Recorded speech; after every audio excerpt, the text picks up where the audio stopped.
A safe haven for unwed mothers. Next.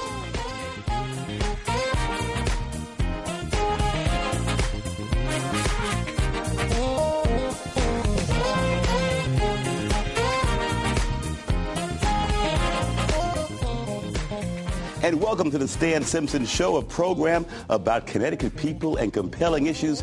Make it a point to drop in every week. They were once referred to as the girls who went away. But for the past century, the St. Agnes home in West Hartford has served as a safe haven for unwed mothers, helping them to rebuild their lives and their self-esteem. We'll talk to Executive Director Lorna Little and former client Shanda McLendon about the challenges for single moms and how to get them back on track. In our second segment, we'll talk Connecticut and their efforts to get on track with jobs. What's happening right now? Nelson Oz-Grable from the Metro Hartford Alliance will join us and talk about the state's growing sports and entertainment business portfolio. Then we'll wrap things up with a little political chatter. 1 year away from the big 2012 elections, Professor Bilal Sakou from the University of Hartford is in studio to discuss Obama and Kane and Romney and the whole bunch, what's happening in politics. But first, a safe haven for unwed mothers. Lorna Little, Shanda McLendon, welcome.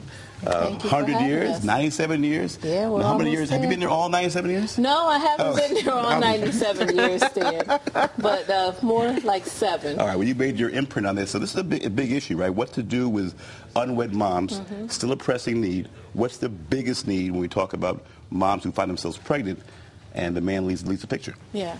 Well, you know, it's extra difficult when they're young people. You know, you have adults who are unwed and pregnant, but we're dealing with the teenagers.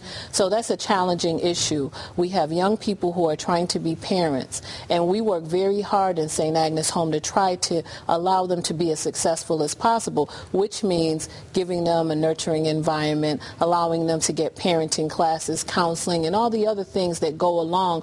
Education is a big part of our program in terms of making them the success that they can be, because education is a big barrier. Many young people, when they become pregnant, first thing they do, I can't get daycare, I can't go to school, so therefore they, commit what I call education suicide. Stop going, they drop out.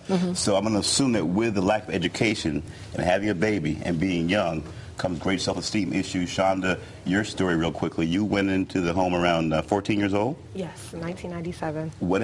Walk us through what happened, briefly. Okay, briefly. I discovered that I was pregnant. I was actually 13 when I found out. I had to make a choice of whether or not I would stay at home with my family if they had enough resources to care for me. At the time, they did not.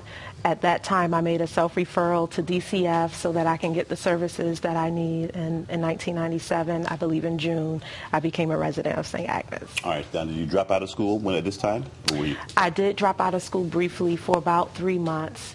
But once I received DCF services, I was able to re-enroll in school and continue on until I enrolled in St. Agnes. All right, that's a good conclusion to this story, right? You went back to school. Yes. You went to college, right? Got your degree. Yes. You now are a social worker in the system, right? Yes. Working now on you had your master's degree, and now working on your doctorate. So you go from teen mom, 13 years old, to someone who will soon be Dr. McLendon. Yes. An incredible job. How do you stay focused? That's an inspiring story. What kept you fired up about that? Oh, I definitely have to say no one but the Lord gave me the strength to make it through. In addition to that, the many supporters that he placed around me, the staff at St. Agnes Family Center, the staff at DCF, some extended family members.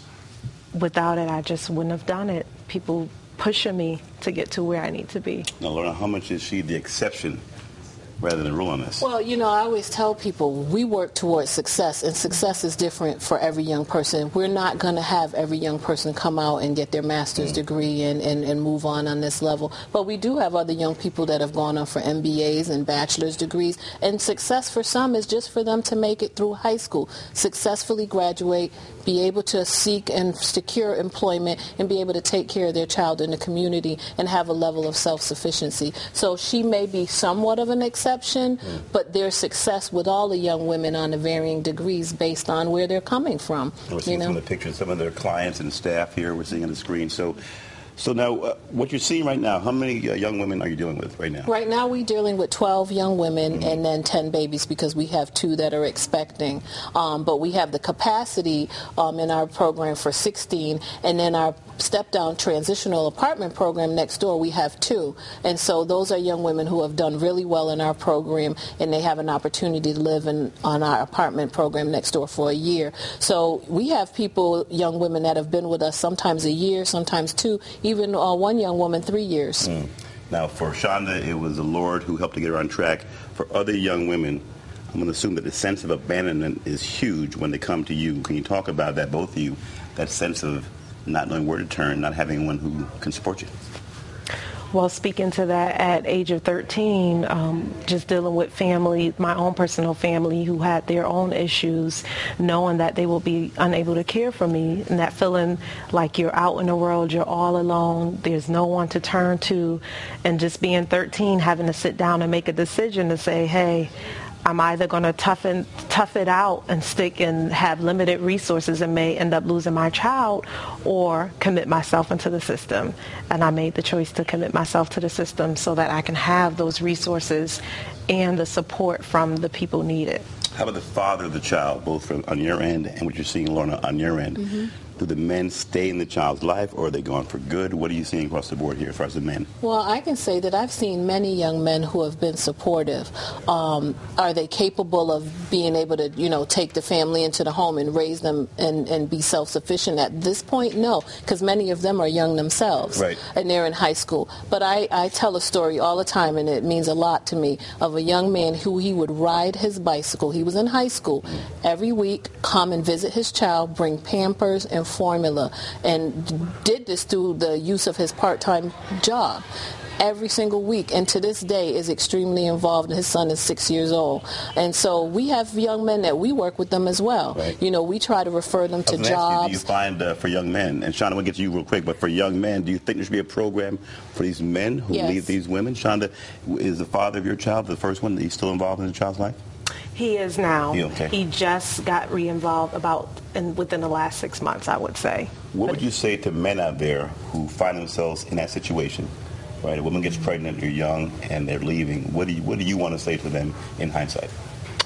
Well, just knowing most of them aren't there emotionally, but it takes not only a village to raise a family, but it takes the father also with the mom, just so that child can have the emotional support that's needed coming from a dad. It's great to have a mom, but you also need a dad that's there that can help guide you, especially if you're talking about a young woman raising a male child.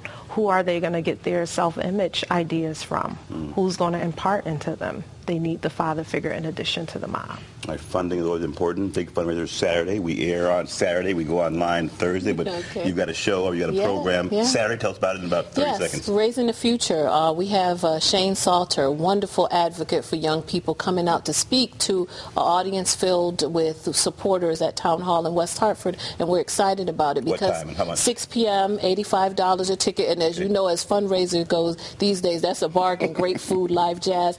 But seriously, it's about letting people know if we support these young people now and build that foundation, we will all benefit from it in the future. It's not just about, saying these young women, they made this choice. Yes, but we need to support them because we're supporting the mother and the child. And that's why we say Raising the Future, because that's exactly what you're doing when you support St. Agnes Home. Okay, Lorna Little, Shanda McLendon, thanks for joining us. Again, the fundraiser on Saturday. You can go online somewhere and catch it, St. Agnes Home. StAgnesHome.org. I told you it to be somewhere online. When we come back, we'll talk about Connecticut. And they're making the case now, Connecticut, the state that is open for business. You are watching the Stan Simpson Show. Follow us online, ctnow.com/Stan. Follow us on Facebook and Twitter, too.